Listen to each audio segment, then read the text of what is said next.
मैं इमरान खान को बड़ा क्लियर मैसेज देना चाहता हूँ, अगर तुम एनार्की चाहते हो तो तुम्हें एनार्की मिलेगी, अगर तुम डिसऑर्डर चाहते हो तुम्हें डिसऑर्डर। पता है जब अपोजिशन और जो हुकूमत है टकराती है तो तीसरी चीज सामने अल्लाह के फजल करम से वो 10 लाख कहता है, उसके पास 10 आदमी नहीं है। को निकाला गया था तो मियां नवाज शरीफ अपने मंसूबों के हवाले से बात करते थे कि मैंने ये काम किए, ये काम। आपको पता है, आप वार्ड 8 विजिट किया हुआ है, आपने देखा होगा कितने मसाइल है। तो इन मसाइल को हल करने के लिए, क्योंकि हमारा इरादा है, हमारी सियासत मुस्लिम लीग नून की सियासत हमेशा हिदमत। जो कंटेनर पे फिर चढ़ गया, इसको पता कि ये जा रहा है। इसने मुल्क को नुकसान नहीं पहुंचाया, शरीफ खानदान को नुकसान नहीं पहुंचाया, 22 करोड़ आवाम को नुकसान।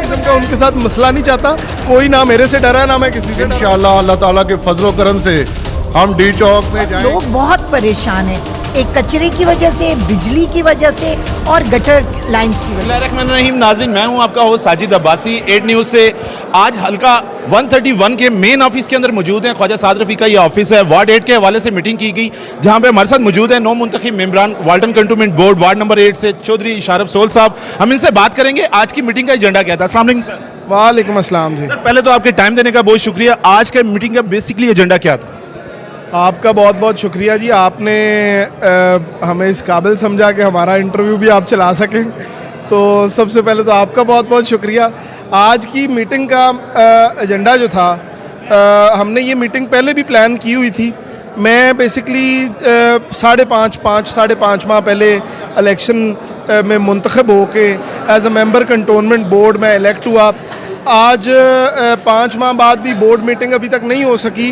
बोर्ड मीटिंग की तैयारियां हो रही हैं, लेकिन 5 माह बाद भी हमने बोर्ड मीटिंग ना होने के बावजूद बेतहाशा हमने यहाँ पे तरक्याती काम कराए, जिसमें वॉल्टन रोड हमने रिपेयर करवाया, कब्रस्तान का हमारा पीछे रास्ते का मसला था, सीवरेज के बेपनाह मसाइल थे।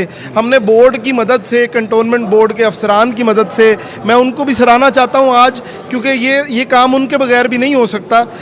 तमाम मुश्किलात के बावजूद उन्होंने हमारा साथ दिया, आगे भी दे रहे हैं, और इंशाअल्लाह ताला हमारा ये जो अब एक दूसरे के साथ जो हमने काम इकट्ठे मिलकर करना शुरू कर दी हैं, वो इंशाल्लाह ये सिलसिला आगे जारी रहेगा और इलाके के मसाइल हल होंगे। मैंने कल विज़िट किया वार्ड का, 90% जगहों पे पानी का जो मसला था, सीवरेज के पानी का, वो हल हो चुका है। साफ़ पानी का जो मसला था, वो ट्यूबवेल्स भी लग रहे हैं। इंशाल्लाह एक आधा ट्यूबवेल और भी हमने प्लान किया हुआ है, वो भी अल्टीमेटली बड़े कम अरसे में हम उसको लगा लेंगे।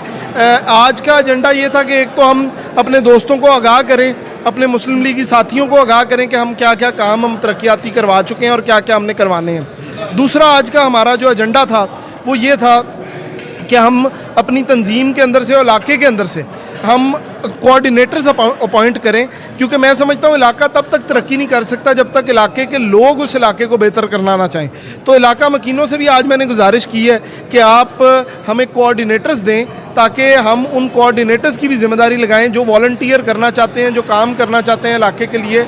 बेसिकली उनको हम चाहते हैं कि वो इंगेज हों ज़्यादा से ज़्यादा इन कामों के, इन मसाइल के हल के लिए हमारे साथ सर जोड़ के बैठें, और ताकि एक्चुअली वाकई लोगों के मसाइल, जो जेन्युइन मसाइल हैं लोगों के, वो हम हल कराने में कामयाब हो सकें।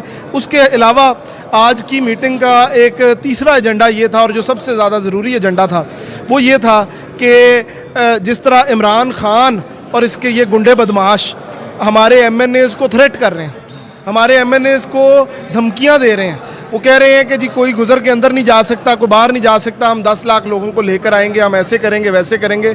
10 लाख तो दूर की बात, ये 10,000 लोगों को वहाँ पर इकट्ठा नहीं कर सकेंगे, ये मैं दावे के साथ आपको कहता हूँ। डी चौक में अगर इन्होंने इस तरह का कोई हथकंडा अपनाने की कोशिश की, किसी किस्म की रुकावट बनने की कोशिश की, एक आईनी प्रोसेस हो रहा है, एक कानूनी प्रोसेस हो रहा है, अगर उसमें किसी किस्म की भी रुकावट बनने की कोशिश करेंगे तो हम चुप नहीं बैठेंगे। हम ये मुस्लिम लीग नून के शेरों का जुनून है जो आपको नज़र आ रहा है, और इंशाअल्लाह ताला मैं इमरान खान को बड़ा क्लियर मैसेज देना चाहता हूँ, अगर तुम एनार्की चाहते हो तो तुम्हें एनार्की मिलेगी, अगर तुम डिसऑर्डर चाहते हो तुम्हें डिसऑर्डर मिलेगा। अपने बंदों को जो कॉल दी है वो वापस ले लो, नहीं तो हमारे मुस्लिम लीग नून के शेर, बल्कि तमाम अपोजिशन के जो कारकुन हैं, जमातों के कारकुन हैं, वो तैयार बैठे हैं। हम तुम्हारी दुर्गत बनाएंगे, हम तुम्हारे बंदों को वहाँ से डंडे मार के बर्बाद भगाएंगे। अच्छा सर, डी चौक से अगर वापस हम वार्ड की तरफ आ जाएं, वार्ड के इलाके के जैसे काम काफी सारे हैं, जैसे आज एक तवील लोग इकट्ठे हुए थे, काफी लोगों की मुश्किलात भी थी, उन्होंने आपसे डिस्कस भी हुई हैं, तो उसके लिए क्या प्लानिंग तैयार कर रखी है कि कब तक ये तंजीम साजी या कोऑर्डिनेटर्स आप हल्के में बनाने जा रहे हैं? देखें, ये काम as a member cantonment board मैं अपनी तंजीम को साथ लेके चल रहा हूँ। ये कुछ जिम्मेदारियाँ मेरी तंजीम की भी हैं और माशाल्लाह जिस तरह की हमारी तंजीम है, पूरे पाकिस्तान में इसकी मिसाल कहीं नहीं मिलती। जो NA 131 की तंजीम है, इस तरह की तंजीम पूरे पाकिस्तान में कहीं पर नहीं। तो मैं बड़ा पुरुमीद हूँ कि तंजीम भी और इलाका मकीन भी, हमारे इलाके के जो वॉलंटियर्स हैं वो भी हमारे साथ मिल के काम करेंगे और इन मसाइल का हम हल तलाश करेंगे। हमारी गवर्नमेंट नहीं भी थी तो हम तलाश करते रहे हैं, हमारी इंशाल्लाह गवर्नमेंट आगे आ जाएगी तो हमारे लिए और ज़्यादा आसानियाँ पैदा हो जाएंगी। ये टाइम फ्रेम मैं आपको कोई देना नहीं चाहता, क्योंकि आप भाइयों की आदत होती है कि उस टाइम फ्रेम पे काउंटडाउन आप शुरू कर देते हैं, तो मैं कोई टाइम फ्रेम नहीं दूंगा, लेकिन बहुत जल्द ये मसाइल आपको हल होते नजर आएंगे। इसी वार्ड 8 से रिलेटेड इंक्रोचमेंट का मसला है, मुंशियात फरोशी का मसला है, जुए के अड्डों का मसला है, उनकी तरफ क्या एक्शन लिए जा रहे हैं? वैसे तो आपके कामों को लेके काफी हल्के के अंदर हलचल मची हुई है, जैसे आपने इकदामात किए हैं तो कंटोनमेंट बोर्ड भी हिला हुआ है, आपसे डरते हैं लोग, तो किस तरह काम करने जा रहे हैं, आगे क्या प्लानिंग करने जा रहे हैं? मैं आपसे गुजारिश करूंगा कि बोर्ड और मेरे दरमियान किसी किस्म का तनाव बनाने की कोशिश ना करें। मेरे भाई हैं, मेरे दोस्त हैं, पाकिस्तान के और लोगों के मसाइल के बारे में बहुत ज़्यादा सर जोड़ के वो काम करते हैं, तो मैं किसी किस्म का उनके साथ मसला नहीं चाहता। कोई ना मेरे से डरा, ना मैं किसी से डरा हूँ। यहाँ पे आवाम के मसाइल के हल के लिए हम रोज़ इकट्ठे होते हैं, रोज़ बैठते हैं, लेकिन मैं ये बताना चाहता हूँ कि जो वफाकी हुकूमत का काम है वो वफाकी हुकूमत करती है, जो सूबाई हुकूमत का काम है वो सूबाई हुकूमत करती है, जो कंटोनमेंट बोर्ड्स के काम है वो कंटोनमेंट बोर्ड करती है। मैं नुमाइंदा हूँ कंटोनमेंट बोर्ड का। वफाक में और पंजाब में इस वक्त हुकूमत है PTI की। मैं ये कहना चाहता हूँ कि अगर आपको मंशियात फरोशी ज़्यादा नज़र आती है, अगर आपको जराइम ज़्यादा नज़र आते हैं, तो उसका सवाल आप PTI से करें, मुझसे ना करें। आपको अगर गैस के इश्यूज़ हैं, आपको बिजली के इश्यूज़ हैं, ये वफाकी सवाल हैं, ये उनसे करें। मैं फिर भी ये बताना चाहता हूँ कि गैस और बिजली के मसाइल के लिए हमने बेपनाह काम किया। हमारा मैंडेट नहीं है, लेकिन फिर भी हमने अपने सोर्सेज के ज़रिए, अवाम की ताकत के ज़रिए हमने बेपनाह जगहों पे हल कराने की कोशिश की है। अवाम लेके जा रहे हैं, क्या फैसला मुतवक्के अदमो एतमाद कामयाब हो जाएगी? चलें, आप शुक्र है वार्ड 8 से D चौक पे चले गए हम तो इंशाअल्लाह ताला इसकी नौबत नहीं आएगी। ये वज़ीर आज़म पहले ही फारिग हो जाएगा। अगर नौबत आएगी तो मैं आपको पहले बता चुका हूँ कि इंशाअल्लाह ताला हम किसी किस्म की हिचकिचाहट का शिकार नहीं होंगे। ये तमाम कारकुन, बल्कि इससे बहुत ज़्यादा तादाद में कसीर कारकुन वार्ड 8 से मैं लेके जाऊंगा, हल्का NA 131 PP 162 63 से बेपनाह कारकुन जाएंगे और इनको एक दफ़ा पता लग जाएगा कि जितनी इनकी टोटल तादाद पूरे पाकिस्तान से इकट्ठी हुई है, उतनी सिर्फ हम NA 131 से इकट्ठी करके दिखाएंगे इनको। बहुत शुक्रिया आपके टाइम। आसमा अंसर साहिबा मौजूद हैं जो अभी रिसेंटली कंटोनमेंट बोर्ड की मेंबर मुंतखब हुई है। हम इनसे बात करेंगे इस मीटिंग के हवाले के। अस्सलाम वालेकुम मैम। वालेकुम अस्सलाम जी। आज की मीटिंग का एजेंडा क्या था? इसमें बेसिकली तो हम इस तमाम वर्ल्ड कंटोनमेंट बोर्ड के बहुत सारे मसाइल हैं जिनको हम हल करना चाह रहे हैं, मगर बहुत से ऐसे मसाइल, कुछ लोग हैं जो ये काम करने नहीं देना चाह रहे। तो हमारा ये है कि हमें कोई ऐसी कमेटियां बनाएं इलाके के अंदर कि लोग दें और वो अपने इलाके की सफाई और उनकी क्लीनिंग का खुद इंतज़ाम करें। बहुत सारे ऐसे मामलात होते हैं जिसमें हम अपने असल टारगेट तक नहीं पहुंच सकते, तो ये वो लोग ही हैं जो कि हमारे टारगेट को कंप्लीट करेंगे। इससे पहले भी हम लोग काम करते रहे हैं बगैर सीट के भी। आज जब सीट मिली है तो इंशाल्लाह आवाम की खिदमत के लिए दोबारा हाजिर हुए। तो यहाँ पे ख्वाजा साद रफ़ीक की तरफ से हमें ख़ास तौर पर यह ऑर्डर किया गया है कि हम लोगों ने लोगों का काम करना है। सीटें तो आती जाती रहती हैं, मगर इस वक्त लोग बहुत परेशान हैं, एक कचरे की वजह से, बिजली की वजह से और गटर लाइंस की वजह से। तो मेनली हमारा फोकस तो यही है।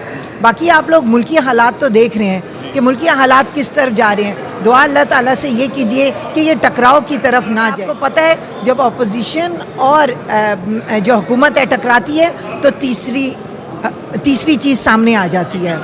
तो इसलिए दुआ ये करनी चाहिए, ना तो अपोजिशन ऐसी है कि मुल्क के लिए तबाही सोचेगी, मगर एक बात तो अटल है कि नवाज शरीफ भाई, आपको यकीन जाने भाई है मेरे, हमें खुद कॉल्स आ रही हैं लोगों की कि बताएं जी कब हमने जाना है। आमिर भाई बताएं हमें कब जाना है। हम भी अपनी लीडरशिप की, ख्वाजा साद रफ़ीक साहब की, मियाँ नवाज शरीफ साहब, मियाँ शहबाज शरीफ साहब की कॉल के इंतज़ार में है कि जब वो हमें कॉल करें तो हम जुलूस की सूरत में, रैली की सूरत में इस्लामाबाद पहुँचे और इस नियाजी को बताएं कि सियासत क्या होती है। ये क्योंकि ये अब तो नीम पागल हो चुका हुआ है। इसका जो रेक्ट है वो देखिए जलसे में जो ये करता है बात, जो कंटेनर पे फिर चढ़ गया, इसको पता कि ये जा रहा है, तो इसका मुस्तकबिल तो कुछ भी नहीं है। अब ये जिस तरह ये सुन रहे हैं कि जी ये भी उधर कोई जुलूस या जलसा करेगा, पता देंगे जी कि हम कितने पानी में और ये कितने पानी में है, पार्टी हमारी किधर खड़ी है और पीटीआई किधर खड़ी है। सर ये जलसे जो हो रही है इक़्तिदार की लड़ाई है या अवाम की लड़ाई है? नहीं, ये अपना इक़्तिदार बचाना चाह रहा है और बेसिकली इसको पता है कि मैं जा रहा हूँ। तो अब ये क्योंकि इलेक्शन मूड में जा चुका है, ये चाहता है कि मैं अब लोगों को बताऊं कि जी ये मेरे साथ ज़्यादती है, और ये आप लिख लें, ये एड में कहेगा कि मेरे साथ ज़्यादती की गई है। और इसका खुद देखें रिस्पॉन्स क्या है। ये जब जलसे में जाता है, जब मियां नवाज शरीफ को निकाला गया था तो मियां नवाज शरीफ अपने मंसूबों के हवाले से बात करते थे कि मैंने ये काम किए, ये काम किए। ये सिवाय अपोजिशन को चोर या मौलाना साहब के बारे में जिस तरह की ये गुफ्तगू करता है, इसके पास बात करने को कुछ है ही नहीं है, और इसके अलावा क्या करें। ये आमिर मुनीर साहब इस्लामाबाद जा रहे हैं? खुदा के फजल से जी भरपूर जाएंगे और आपके साथ जाएंगे जी। ये बेसिकली वार्ड 8 की मीटिंग नहीं थी, ये पूरे PP 162 की मीटिंग थी। बेसिकली इस मीटिंग का मकसद ये था कि इलाके के जो मसाइल हैं, जो हर आम आदमी की पहुंच से बाहर है, अगर किसी काउंसलर के साथ कांटेक्ट करना है या कंटोनमेंट के किसी अदारे के किसी बंदे के साथ कांटेक्ट करना है, तो वो आम बंदे की पहुंच में नहीं है। तो हमने ये प्लान किया था, काफ़ी देर से इस पे प्लानिंग हो रही थी कि कुछ इस तरह की कोई मीटिंग्स की जाएँ, कुछ इस तरह की बॉडीज़ बनाई जाएँ कि इलाके के जो छोटे से छोटा मसला भी है वो उनके दरवाजे पे हल हो। कंटोनमेंट से रिलेटेड किसी किस्म का टैक्स का इशू आ जाता है, किसी का पानी का कोई मसला है, किसी का कोई सीवरेज का मसला है, तो ये एक अशरफ भाई की मेहरबानी से ये एक हम आज इस फैसले पर पहुंचे हैं कि इसके लिए फाइनल मीटिंग बुलाई गई है, जिसमें हम बॉडीज़ तश्कील दे रहे हैं जो हर वार्ड के हवाले से हर वार्ड के बंदे जो डिसाइड किए जाएंगे। सफाई के लिए डिफरेंट कोऑर्डिनेटर्स होंगे और सीवरेज के लिए डिफरेंट कोऑर्डिनेटर, स्ट्रीट लाइट्स के मतलब आपको पता है, आप वार्ड 8 विजिट किया हुआ है, आपने देखा होगा कितने मसाइल हैं। तो इन मसाइल को हल करने के लिए, क्योंकि हमारा इरादा है, हमारी सियासत मुस्लिम लीग नून की सियासत हमेशा हिदमत की सियासत है, तो हम उसी पे अमल दरामद करते हुए तो हम इसी सिलसिले में ये आज की मीटिंग थी कि हर बंदे को इसमें इन्वॉल्व किया जाए, आम आदमी तक इसकी रसाई हो सके। हम उनकी कॉल के पाबंद हैं जी। वो जब भी इंशाल्लाह हमें कॉल देंगे हम इधर से रवाना हो जाएंगे जी। ख्वाजा साद रफीक की क्या था, ताला के फजलो करम से वो 10 लाख कहता है, उसके पास 10 आदमी नहीं है। जिसके पास अपनी पार्टी में ही आदमी नहीं है, उसकी पार्टी में क्या है? अकेला। कुछ पीप पार्टी से आए हुए हैं, कुछ जमात इस्लामी से आए हुए हैं, कुछ भगोड़े थे, मगर जो खानदानी लोग हैं उन्होंने हताहत नून लीग से कर लिया है, वापस आ गए। उन्हें पता चल गया इमरान खान एक गंदगी का ढेर है, वो भीख मांगने वाला था। उसने मुल्क के ऊपर सियासत नहीं की, उसने अपनी इंतकामी कार्रवाइयां करनी शुरू कर दी हैं। जो इंतकामी कार्रवाइयां करता है वो कभी जिंदा नहीं रहता। वजीर आलम जो होता है पूरी कौम का होता है। इन्होंने शरीफ खानदान को निशाना बनाया, ये इसकी भूल है। 22 करोड़ अवाम को इसने निशाना बनाया है। इसने मुल्क को नुकसान नहीं पहुंचाया, शरीफ खानदान को नुकसान नहीं पहुंचाया, 22 करोड़ अवाम को नुकसान पहुंचाया। जी जंग जाएंगे, अपने ख्वाजा साद रफीक की कॉल का इंतजार कर रहे हैं। जब भी कहेंगे पैसे से भी और वैसे भी, और हम राइफलों से भी, डंडों से भी, पत्थर से भी, जैसे वो मुकाबला करेंगे वैसे करेंगे हम इंशाअल्लाह। अल्लाह ताला के फजलो करम से हम डी चौक में जाएंगे और वहाँ पर धरना देंगे, और जब तक हमारे कायद हमें वापसी की कॉल नहीं देंगे हम उधर डेरे डालेंगे और इंशाअल्लाह PTI की हुकूमत को ख़त्म करके वापस आएंगे। शुक्रिया जी। 131 ख्वाजा साद रफीक साहब के हल्के के अंदर एक कॉर्नर मीटिंग का इत्तेमाम किया गया, जिधर अयादा किया गया। हम डी चौक लाजमी जाएंगे, हल्के के हवाले से बात की गई। इंशाल्लाह ताला नेक्स्ट किसी प्रोग्राम में आपके साथ फिर जल्द मुलाकात होगी। अपने मेज़बान साजिद अब्बासी, कैमरामैन वकास अली के साथ इजाज़त दीजिए। अल्लाह हाफिज़।